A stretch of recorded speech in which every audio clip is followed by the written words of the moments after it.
Hello അസ്സാമു അലൈക്കും. എന്തൊക്കെയുണ്ട് വിശേഷങ്ങൾ? എല്ലാവർക്കും സുഖമല്ലേ? അപ്പോൾ നമ്മൾ ഇന്നത്തെ വീഡിയോ ഒന്ന് കണ്ടു നോക്കിട്ടോ. കാണുമ്പോൾ ഒന്ന് ഫുള്ളായിട്ട് കാണാനും ലൈക്കും സബൊക്കെ ചെയ്ത് സപ്പോർട്ട് ചെയ്യാനൊന്നും മറക്കരുത് കേട്ടോ. നമ്മളെ പെരുന്നാൾ രാവും അതുപോലെ നോമ്പ് തുറക്കെ അടങ്ങിയിട്ടുള്ള ഒരു വീഡിയോ ആണ് ഇട്ടത്. അപ്പോൾ രാവിലെ നമ്മൾ ദോശ ഉണ്ടാക്കാൻ കേട്ടോ. രാവിലെ എന്ന് പറഞ്ഞാൽ ഒരു 7:30 ആകുമ്പോഴാണ് കേട്ടോ. നേരെ വൈകിട്ടാണ് വന്നിട്ടുള്ളത്. അപ്പോൾ ഇന്നലെ രാത്രി ഞാൻ ജീരക മൈലാഞ്ചി ഇട്ടിട്ടുണ്ടായിരുന്നു കേട്ടോ. അപ്പോൾ ഞാൻ രാവിലെ നീച്ചിക്കാണ്ട് അപ്പോൾ ഉണ്ടാക്കി വെച്ചിക്കാണ്ട് പിന്നെ രാത്രി നേരെ വൈകിപ്പെട്ടിട്ടുണ്ടായിരുന്നില്ല ഇട്ടിട്ടാ. അതിങ്ങനെ ഇട്ടിട്ട് അപ്പോൾ മോളൂനും വേണമെന്ന് പറഞ്ഞു. ഓളൊന്നും നേരത്തെ നീച്ചിട്ടുണ്ടായിരുന്നു. ഇന്നലെ നേരത്തെ കിടന്ന് ഉറങ്ങിക്കണം. അതുകൊണ്ട് തന്നെ രാവിലെ നേരത്തെ നീച്ചിട്ടുണ്ടായിരുന്നു കേട്ടോ. നമുക്ക് ഈ പണിയൊക്കെ കഴിഞ്ഞിട്ട് പിന്നെ ഒന്നും നമുക്ക് മൈലാഞ്ചി ഇടാൻ അങ്ങനത്തേനൊക്കെ മടിയാണല്ലേ. അപ്പോൾ ജീരക മൈലാഞ്ചി ഉണ്ടാക്കിയൊന്നും പിന്നെ ഞാൻ ഈ വീഡിയോയിൽ കാണിച്ചിട്ടുണ്ടായിരുന്നില്ല. രാത്രിയിലല്ല ഉണ്ടാക്കിയത്. അപ്പോൾ അതുകൊണ്ടാണ് കേട്ടോ. അപ്പോൾ ഞാനത് ദോശയൊക്കെ ഉണ്ടാക്കി കണ്ട് 2 കോഴിമുട്ട പുഴുങ്ങിന്ന് അതും ഒരു ഉള്ളിയും തക്കാളിയൊക്കെ ഒന്നിങ്ങാണ്ട് കുറച്ചിട്ടോ വാട്ടിയെടുത്ത് കണ്ട് ചെറിയൊരു മുട്ട റോസ്റ്റ് ഉണ്ടാക്കി കൊടുത്തിട്ടുണ്ട്. പിന്നെ ആയിട്ടുള്ള പാത്രങ്ങളൊക്കെ ഒന്നിട്ട് കഴുകിയെടുക്കാൻ കേട്ടോ. അപ്പോൾ ജീരക മൈലാഞ്ചി ആണെങ്കിലോ നല്ല ഉഷാറായിട്ട് തന്നെ ചോക്കുന്നുണ്ട് കേട്ടോ. രാവിലെ കുറച്ച് നേരം മാത്രം ഇട്ടിട്ടുള്ളൂ. പിന്നെ സമയമില്ല കേട്ടോ. പിന്നെ ഞാനൊന്നും കെടുക്കാണ്ട് കെടുക്കാമെന്ന് വിചാരിച്ച് പിന്നെ നമ്മളങ്ങനെ ഉറങ്ങിപ്പോയി.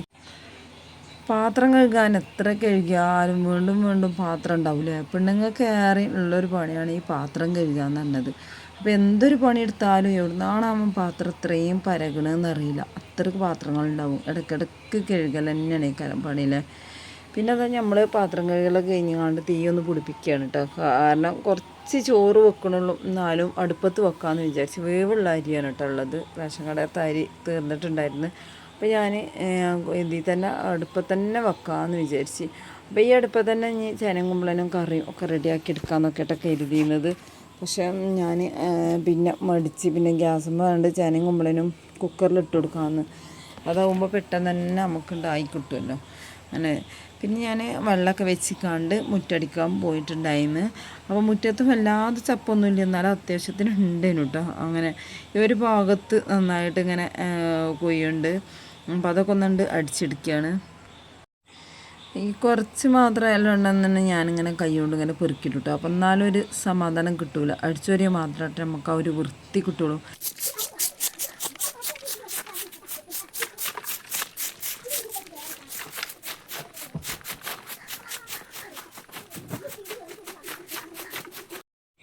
പിന്നെ മുറ്റടിക്കലൊക്കെ കഴിഞ്ഞ പാടന്നെ വെള്ളം വന്നോക്ക് നല്ല വെള്ളം തിളക്കുന്നുണ്ട്. പെട്ടെന്ന് തന്നെ അരി കഴുകാണ്ട് അതിലിട്ട് കൊടുത്തിട്ട് ആ വെള്ളം അങ്ങനെ തിളച്ച് പോകില്ല. അപ്പോൾ ചോറൊക്കെ എളുപ്പമാവാൻ വേണ്ടിയിട്ട് ചോറ് ചില കുറച്ച് വെക്കണുള്ളൂ. നോമ്പായ കാരണം തന്നെ അവർക്ക് രണ്ടാക്കുള്ളത് കുറച്ച് മാത്രമായിട്ട് വെക്കണുള്ളൂ. അപ്പം എന്നാലും നമ്മൾ അടുപ്പത്തുണ്ടാക്കി പിന്നെ രാത്രി അഥവാ ചോറിന് ആവശ്യമുണ്ടെങ്കിൽ എടുക്കുകയും ചെയ്യാമല്ലോ. ഇനി നോമ്പെടുക്കുമ്പോൾ എനിക്കൊരു മൂഡിനനുസരിച്ച് ചിലപ്പം കടി ഉണ്ടാക്കും, ചിലപ്പം കൂടുതൽ കടി ഉണ്ടാക്കും, അല്ലെങ്കിൽ കുറച്ച് ഉണ്ടാക്കുള്ളൂ. അപ്പോൾ എന്തായാലും വേണ്ടില്ല, ചോറ് കുറച്ച് വെക്കാമല്ലോ എന്ന് കരുതി. അപ്പോൾ ഞാൻ പിന്നെ നമ്മളെ മുറ്റടിക്കൽ കഴിഞ്ഞതിന് ശേഷം ഞാൻ അരിയൊക്കെ അതിൻ്റെ ഇടയിൽ കൂടെ ഇട്ട് കൊടുത്തിട്ടുണ്ടായിരുന്നു. അതുകൊണ്ട് തന്നെ നല്ല കത്തിച്ച് പോയ കാരണം തന്നെ ചോറ് വെന്തിട്ടുണ്ടായിരുന്നു കേട്ടോ. പിന്നെ അതിൻ്റെ ഇടയിൽ കൂടെ കുറച്ച് വെള്ളങ്ങളൊക്കെ തിരുമ്പാണ്ടായിരുന്നു. അത് ഞാൻ പൂത്തി വെച്ചിട്ടുണ്ടായിരുന്നു. അതും തിരുമ്പി മെഷീനിലും ഇട്ടിട്ടുണ്ടായി. കാരണം മഴക്കാറാണ്. അപ്പോൾ പെട്ടെന്ന് തന്നെ ഉണങ്ങണില്ല. നേരെ വൈകി തിരുമ്പിയാലൊന്നും ഉണങ്ങില്ല. അപ്പോൾ അതുകൊണ്ട് തന്നെ രാവിലെയാണ് തിരുമ്പിട്ടിട്ടുണ്ടെങ്കിലേ ഇപ്പോൾ ഉണങ്ങുള്ളൂ. അപ്പോൾ ഞാൻ അതൊക്കെ തോരട്ടിങ്ങാണ്ടാണ് പിന്നെ കണ്ട് അകത്തേക്ക് വന്നിട്ടുള്ളത് കേട്ടോ. അപ്പോൾ അങ്ങനെ ചോറൊക്കെ ഊറ്റി റെഡിയാക്കി വെച്ചിങ്ങാണ്ട് ഇതഞ്ഞി നമുക്ക് ചേനയും കുമ്പളനും അടുപ്പത്ത് വെച്ച് കൊടുക്കണം. അപ്പോൾ കണ്ടില്ല ഞാൻ കുക്കറിലാട്ടെ വെച്ച് കൊടുക്കുന്നത്. അപ്പോൾ ഈ കുക്കറിലാകുമ്പോൾ നമുക്ക് ഒരൊറ്റ വിസിലുണ്ട് അടിച്ചിട്ടുണ്ടെങ്കിൽ ചേനയും കുമ്പളനും പാകത്തെ വേവായി കിട്ടും ചെയ്യും, പെട്ടെന്നാവും ചെയ്യും കേട്ടോ. അപ്പോൾ സമയം ഉണ്ടെന്നുണ്ടെങ്കിൽ അടുപ്പത്ത് വെച്ച് കൊടുക്കും. അപ്പോൾ ഞാൻ അടുപ്പ് പിന്നെ വല്ലാതെ കത്തിച്ചിട്ടുണ്ടായിരുന്നില്ല. അരിയൊക്കെ തിളച്ചപ്പം കുറവ് അരിയൊക്കെ തന്നെയാണ് ഇട്ടിക്കണത്. പക്ഷേ അധികം വേവില്ലാത്ത കുറവായതുകൊണ്ട് പെട്ടെന്ന് തന്നെ വെന്തിക്കണ്. അപ്പോൾ അതുകൊണ്ട് കൂടുതൽ നേരം നമ്മൾ പിന്നെ തിരുമ്പാൻ ഇതിനൊക്കെ നിന്നില്ല. അപ്പോൾ അതുകൊണ്ട് തന്നെ അത്രയും നേരം ഉണ്ടായിരുന്നില്ല. അപ്പോൾ പിന്നെ അങ്ങനെ വന്നതാണ്. അപ്പോൾ ഇത് ഞാൻ ഈ ചേനയും കുമ്പളനൊന്നും റെഡിയാക്കി വെച്ചിട്ടുണ്ടായിരുന്നില്ല. എന്നാൽ പിന്നെ അടുപ്പത്ത് കണ്ട് വെച്ച് കൊടുക്കായിരുന്നു. അപ്പോൾ ഞാൻ ഏതായാലും വേണ്ടിയില്ല ആ കുക്കറിൽ വെച്ചെടുത്ത് അതിക്ക് വേണ്ട ഉപ്പും ഒരു 3-4 പച്ചമുളകും കുറച്ച് മഞ്ഞൾപ്പൊടിയും കൂടി ഇട്ടുകൊണ്ടാണ് വെച്ച് കൊടുത്തത്. പിന്നെ തേങ്ങ ഒക്കെ ചിരങ്ങി എടുത്തിങ്ങനെ ഒരു 1.5 തേങ്ങ എടുത്തിട്ടുണ്ടായിരുന്നു കേട്ടോ. പിന്നെ ഇതിലേക്ക് 2-3 എരിവുള്ള പച്ചമുളകും ചെറിയ ഉള്ളിയും വെളുത്തുള്ളിയും കറിവേപ്പിലയും അതുപോലെ ചെറിയ ജീരകവും ഒക്കെ ചേർത്ത് കണ്ട് 2 പ്രാവശ്യമായിട്ടാണ് അരച്ചെടുത്തത്. അപ്പോൾ അത്യാവശ്യം ഉണ്ടല്ലോ. അപ്പോൾ ഞാനത് ആ കുക്കറിലല്ല കേട്ടോ തേങ്ങ അരച്ചിട്ടുങ്ങാണ്ട് ഒഴിച്ചിരിക്കണത്. പിന്നെ നമ്മൾ ചട്ടിക്ക് മാറ്റി കൊടുത്തിട്ടുണ്ടായിരുന്നു. ഈ മൺചട്ടിയിലാവുമ്പോൾ അതിൻ്റെ ഒരു രസം വേറെയാണല്ലോ അല്ലേ.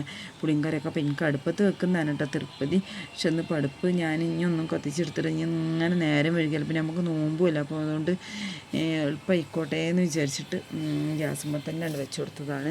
അപ്പോൾ കുക്കറിൽ നിന്ന് ചട്ടിയൊക്കെ മാറ്റിക്കാണ്ട് തിളച്ച് വരുന്ന സമയത്ത് തന്നെ തേങ്ങ ഒക്കെ ദൊഴിച്ചെടുക്കണം കേട്ടോ. അപ്പം ഞാനിതിൽ എന്താണ് പറയുക, മുളക് പൊടി ഇട്ട് കൊടുക്കണില്ല കേട്ടോ. അതിന് പകരം പച്ചമുളക് അരക്കണയിലും ചേർത്തിട്ടുണ്ട്. പിന്നെ ആദ്യം തന്നെ കയറി ഇട്ട് കൊടുത്തിട്ടുണ്ട്. അപ്പോൾ 2-3 പച്ചമുളക് അങ്ങനെ കയറി ഇട്ട് കൊടുത്തും ചെയ്തിരിക്കുന്നത്. പിന്നെ തേങ്ങയിൽ അരച്ചൊഴിച്ച് കൊടുത്തും ചെയ്തിരിക്കുന്നത്. അപ്പോൾ മുളക് പൊടി ഇട്ട് കൊടുക്കണവരൊക്കെ ഉണ്ടാവും. അപ്പം ഞാൻ ഇപ്പോൾ ഇട്ട് കൊടുത്തിട്ടില്ല, ഞാനും ഇട്ട് കൊടുക്കലൊക്കെ ഉണ്ട് കേട്ടോ. അപ്പം നല്ല മഞ്ഞ കളറുള്ള നല്ല അടിപൊളി കറി ചെയ്യുന്നുണ്ട്. കറി നല്ല രുചി ഉണ്ടായിരുന്നു പറഞ്ഞു കേട്ടോ. മോന് കഴിക്കുന്ന സമയത്ത് നല്ല രുചി ഉണ്ടായിരുന്നു പറഞ്ഞേ. അപ്പോൾ തേങ്ങ കൊഴിച്ച് കൊടുത്തതിൻ്റെ ശേഷം അതാ ഒന്ന് തിളക്കാൻ വേണ്ടിയിട്ട് വെയിറ്റ് ചെയ്യണം. ഇതൊന്ന് മൂടിയിട്ട് കാണ്ടാണ്ട് പോയാലോ തിളച്ചാണ്ട് പോവുകയും ചെയ്യും. ഇപ്പോൾ തിളച്ച് പോയിട്ടുണ്ടെങ്കിൽ നമ്മളെ കറിൻ്റെ ഒരു ടേസ്റ്റാണ് കൂട്ടും മക്കളെ.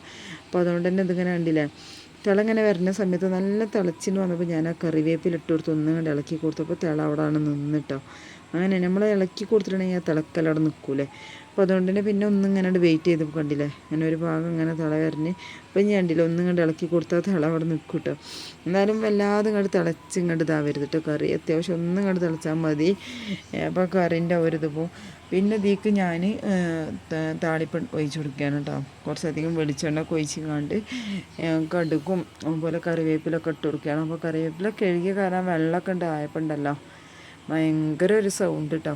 അപ്പോൾ അതും കറിയൊക്കെ ഒഴിച്ച് കൊടുത്ത് റെഡിയാക്കിയിട്ട് അപ്പോൾ കറി സെറ്റായിട്ടുണ്ട്. അപ്പോൾ ഈ കാണുന്ന പോലെയല്ല, അടിപൊളി നല്ലൊരു മഞ്ഞ കളറാണ്, നല്ല സ്മെല്ലൊക്കെ ഉണ്ടല്ലേ. അപ്പോൾ ഈ പുളിങ്കറിയിൽ ചിലർ തൈര് മോരും ഒക്കെ ഒഴിക്കൂലേ, അങ്ങനെയൊക്കെ ഒഴിച്ചിട്ട് ഞാൻ ഉണ്ടാക്കിയിട്ടുണ്ട്. അപ്പോൾ ഇത് പുളിങ്ങാട്ടോ ഞാൻ ചേർത്തിട്ടുള്ളത്. പുളിങ്ങാകുമ്പോൾ പെട്ടെന്ന് കേടാവുന്നില്ല, നമുക്ക് 3-4 ദിവസമൊക്കെ ഇരിക്കും കേട്ടോ കറി, ഒരു കുഴപ്പം വരില്ല. അപ്പം ഞാനൊന്ന് തയ്ച്ചെടുക്കുകയാണ്. അപ്പോൾ നമ്മളെ മാക്സിന് കേട്ടോ. അപ്പോൾ ഒന്ന് ഷേപ്പാക്കാനൊക്കെ ഉണ്ടായിരുന്നു. അപ്പോൾ കുളിയൊക്കെ കഴിഞ്ഞങ്ങാണ്ട് അങ്ങോട്ട് വന്നിക്കുകയാണ്. ഇതൊന്ന് ശരിയാക്കി വെച്ചിട്ട് കുറച്ച് നേരം ഒന്ന് കെടുക്കണം. എന്നിട്ട് പിന്നെ നമുക്ക് ഇനിയും പണികളുണ്ടല്ലോ, നോമ്പറക്കാനാകുമ്പോഴത്തേന് പിന്നെയും ഓരോന്നും ഉണ്ടാക്കാണ്ട്. അപ്പോൾ ഞാൻ മോളേട്ട ഇങ്ങനെ വിളിക്കായിരുന്നു അവിടെ ഇരുന്നിട്ട്. മോളെ ആദ്യമൊക്കെ കുളിപ്പിച്ച് ഇങ്ങോട്ട് കയറ്റിയതാണ്. പിന്നെ ഓളിങ്ങനെ പുറത്തേക്ക് ഇറങ്ങണം. അപ്പോൾ അതിനിങ്ങനെ വിളിക്കുകയാണ് കേട്ടോ. അപ്പോൾ ഇതുവരെ സൈക്കിൾ ചവിട്ടി ഇവിടെ ഇരിക്കുകയായിരുന്നു. പിന്നെ ഇങ്ങനെ പുറത്തേക്ക് ഇറങ്ങി കളിക്കുക തന്നെ. അപ്പോൾ ഞാൻ പറയാണ്, പുറത്തേക്ക് ഇറങ്ങിയിട്ട് ഇനി മണ്ണാക്കല്ല, ഇനി കുളിപ്പിക്കാൻ വയ്യാന്നൊക്കെ പറയണം. അപ്പോൾ എന്നാൽ ഞാൻ സൈക്കിൾ ഔട്ടുന്ന വീഡിയോ എടുക്കും വെച്ചെന്ന് പറഞ്ഞപ്പോൾ ഞാൻ നീച്ച് വന്നിങ്ങാണ്ട് ഓളൊന്ന് വീഡിയോയിലൊന്ന് കാണിച്ചു തന്നെ കേട്ടോ. പിന്നെ അതൊക്കെ കഴിഞ്ഞ് നമ്മൾ കുറച്ച് നേരമൊക്കെ ഒന്ന് കിടന്ന് നീച്ച് അസർ വാങ്ങി കൊടുത്ത് നിസ്കരിച്ചിങ്ങാണ്ട് കേട്ടോ പിന്നെ അടുക്കളയൊക്കെ വന്നിട്ടുള്ളത്. അപ്പോൾ മോനോട് പറഞ്ഞ് മാങ്ങ ഉണ്ടായിരുന്നു കേട്ടോ, നല്ല നാടൻ മാങ്ങ. അപ്പോൾ അത് ജ്യൂസ് അടിക്കാൻ പറഞ്ഞു. അപ്പോൾ ഓന് ആ പണിയിലുണ്ട്, ജ്യൂസ് അടിക്കുന്നുണ്ട് അവിടെ. ജ്യൂസ് അടിച്ചിട്ട് ഒക്കെ നരിച്ചിട്ട് ഒന്ന് ഒഴിച്ചിട്ട് നമ്മൾ ഫ്രിഡ്ജിൽ വെക്കുന്നുണ്ട്. അപ്പോൾ എപ്പോഴെങ്കിലും ഒരു മഴ ഉണ്ടെങ്കിലും ചൂടൊക്കെ നല്ല ഉണ്ടല്ലോ, താവും ക്ഷീണവും ചൂടും അങ്ങനെയൊക്കെ ഇതിനൊന്നും കുറവൊന്നുമില്ല കേട്ടോ. എന്നാലും വലിയ ക്ഷീണമൊന്നും ഇല്ലേനും കടുത്ത ചൂടില്ലേനും കേട്ടോ. അതുകൊണ്ട് തന്നെ നമുക്ക് വല്ലാതെ കണ്ട് തണുപ്പ് വേണം അങ്ങനത്തെ ചിന്ത ഒന്നുമില്ല. പക്ഷേ എന്ത് ചൂടാണെങ്കിലും ഞാനങ്ങനെ ഐസുള്ള വെള്ളമൊന്നും അങ്ങനെ എടുക്കലില്ല. നമുക്ക് എളുപ്പം തൊണ്ടവേദന വരും, അതുകൊണ്ട് ഐസ് ഇട്ട വെള്ളം അങ്ങനെ എടുക്കലില്ല. പിന്നെ അതൊക്കെ അവന് ജ്യൂസ് അടിച്ച് വെച്ചിക്കാണ്ട്. അപ്പം ഞാൻ പറഞ്ഞ് എന്തോന്നുണ്ട് അമർത്തിക്കാട്ട് പറഞ്ഞു, എന്നാലേ പെട്ടെന്ന് പണി കഴിയുള്ളൂ. 1 ആൾ 2 ആൾ 3 ആളൊക്കെ വേണം അങ്ങനെ പത്തിരി പണിയൊക്കെ എടുക്കുമ്പോൾ എല്ലാവരും സഹായത്തിന് വേണം, എന്നാലല്ല എളുപ്പം തീരുള്ളൂ എന്ന് പറഞ്ഞിട്ട് അവനെ അമർത്തി തന്ന്. അപ്പോൾ എനിക്കാണെങ്കിൽ അവിടെ കിടക്കാൻ കേട്ടോ. അപ്പോൾ പിന്നെ അവിടുന്ന് വിളിച്ചില്ല. അപ്പോൾ അവനെ കൊണ്ട് തന്നെ ഞാൻ അമർത്തിച്ചിട്ട് പിന്നെ ഞാൻ എളുപ്പം കുഴലുമ്മ പരത്തിയെടുത്തിട്ട്, എനിക്കാണെങ്കിൽ ഈ പത്തിരി ഉണ്ടല്ലോ കുഴലുമ്മ പരത്തിയെടുത്താലേ കേട്ടോ ഒരു തൃപ്തി ആവുള്ളൂ. അപ്പോൾ ഞാൻ കുഴലുമ്മ പരത്തിയെടുത്ത് അതിൻ്റെ ശേഷം ഓൻ തന്നെ കേട്ടോ ചുട്ടെടുത്തത് ഒക്കെ ചുട്ടെടുത്ത് റെഡിയാക്കി. പിന്നെ തേങ്ങ ചിരകി വെച്ചിരുന്നു. അപ്പോൾ നമ്മൾ പുളിങ്കറിയൊക്കെ ചിരകിയപ്പോൾ തന്നെ ഇതിലേക്കുള്ള തേങ്ങയും ചിരകി വെച്ചിട്ടുണ്ടായിരുന്നു. അപ്പോൾ അതൊന്ന് വറുത്തെടുക്കുകയാണ്. അപ്പോൾ ഞാൻ വെളിച്ചെണ്ണയ്ക്ക് കുറച്ച് വലിയ ജീരകവും ചെറിയ ഉള്ളിയും കറിവേപ്പിലയും അതുപോലെ ചെറിയ വെളുത്തുള്ളി ഉണ്ടല്ലോ, ചെറിയെന്നാണ് പറഞ്ഞത്, വെളുത്തുള്ളിയും കൂടി ഇട്ട് കൊടുത്തുകൊണ്ട് ഒന്ന് നന്നായിട്ട് തന്നെ വറുത്തെടുത്തിട്ടുണ്ട്. പിന്നെ അത് നമ്മൾ ഈ കറി വെക്കാൻ വേണ്ടിയിട്ട് അടുപ്പത്ത് കുറച്ച് വെളിച്ചെണ്ണ ഒഴിച്ചുകൊണ്ട് സവാളയും പച്ചമുളകും ഇഞ്ചി വെളുത്തുള്ളിയൊക്കെ ഒന്നിട്ട് വഴറ്റിയതിന് ശേഷം 10 തക്കാളി ഇട്ടിട്ടുണ്ടായിരുന്നു. ഒന്ന് വഴണ്ട് വന്നതിന് ശേഷം അതിലേക്ക് പൊടികൾ ഇട്ട് കൊടുത്തിട്ടുണ്ടായിരുന്നു കേട്ടോ, മഞ്ഞൾപ്പൊടി മുളക് പൊടിയൊക്കെ. അപ്പോൾ അതിൽ കുറച്ച് പാകത്തിനുള്ള വെള്ളം കൂടി ഒഴിച്ചിങ്ങാണ്ട് പിന്നെ അതിലേക്ക് ചിക്കനൊക്കെ ഇട്ട് വേവിച്ച് കൊടുത്തിട്ടോ, അല്ല വേവിക്കാൻ വെച്ചിട്ടുണ്ടായിരുന്നു. പിന്നെ ഒരു ചെറിയൊരു സ്നാക്സ് ഉണ്ടാക്കാമെന്ന് വിചാരിച്ചു. അപ്പോൾ ഒന്ന് ഉണ്ടാക്കുന്നത് ഉള്ളിവടയാണ്. അപ്പോൾ വീഡിയോ കൂടുതൽ ലെങ്ത് ആയപ്പോൾ ഞാനിതൊക്കെ ഒന്ന് സ്പീഡാക്കിയാണ് കേട്ടോ. അപ്പോൾ ഇതിലേക്ക് പച്ചമുളകും ഇഞ്ചിയും അതുപോലെ സവാളയൊക്കെ ഇട്ടിക്കാണ്ട് കുറച്ച് മതി കേട്ടോ. കൂടുതൽ ഉണ്ടാക്കിയിട്ടുണ്ടെങ്കിലൊക്കെ എല്ലാതും പിന്നെ ബാക്കിയാവും. അത് വിചാരിച്ചിട്ട് കുറച്ച് മാത്രമായിട്ട് ഉണ്ടാക്കിയിട്ടുള്ളൂ. അപ്പം തരിക്കഞ്ഞി ഉണ്ടാക്കാമെന്ന് വിചാരിച്ച് പിന്നെ എല്ലാതും ഉണ്ടാക്കാമെന്നപ്പോൾ തന്നെ ഒരുപാട് നേരമായിട്ടോ. നമ്മൾ നേരത്തെ അടുക്കളയ്ക്ക് വന്നിട്ടില്ലല്ലോ, അതുകൊണ്ട് തന്നെ പിന്നെ ഉണ്ടാക്കിയില്ല. അപ്പോൾ കറിയിൽ ഞാൻ തേങ്ങ അരച്ചതൊക്കെ ഒഴിച്ച് സെറ്റാക്കി ഒന്നുകൊണ്ട് തിളച്ചതിൻ്റെ ശേഷം ഒന്ന് ഇറക്കി വെച്ചിട്ടുണ്ട്. പിന്നെ ഉള്ളിവട ഇതൊക്കെ പൊരിച്ചെടുക്കണം. ഉള്ളിവട നല്ല രുചിയുണ്ടായിരുന്നു. കറിവേപ്പിലയും മല്ലിയിലയും എല്ലാം ചേർത്തിട്ടുണ്ടായിരുന്നു കേട്ടോ. അപ്പോൾ നേരെ വൈകിയോ കാരണം പിന്നെ പെട്ടെന്ന് തന്നെ അങ്ങനെ എല്ലാം റെഡിയാക്കി എടുത്തിട്ടുണ്ടായിരുന്നു. പിന്നെ ഒരു 4 കഷ്ണം ചിക്കൻ ഇതുപോലെ കായം തേച്ചിക്കാണ്ട് വെച്ചിട്ടുണ്ടായിരുന്നു. മക്കൾക്ക് പിന്നെ കറി ഉണ്ടെങ്കിലും ഒരു പൊരിച്ചതിൻ്റെ ഒരു കഷ്ണം കിട്ടുകയാണെങ്കിൽ മക്കൾക്ക് ഭയങ്കര സന്തോഷമാണ് കേട്ടോ. അപ്പോൾ ചിക്കൻ പൊരിച്ചിക്കണമെന്ന് ചോദിക്കും.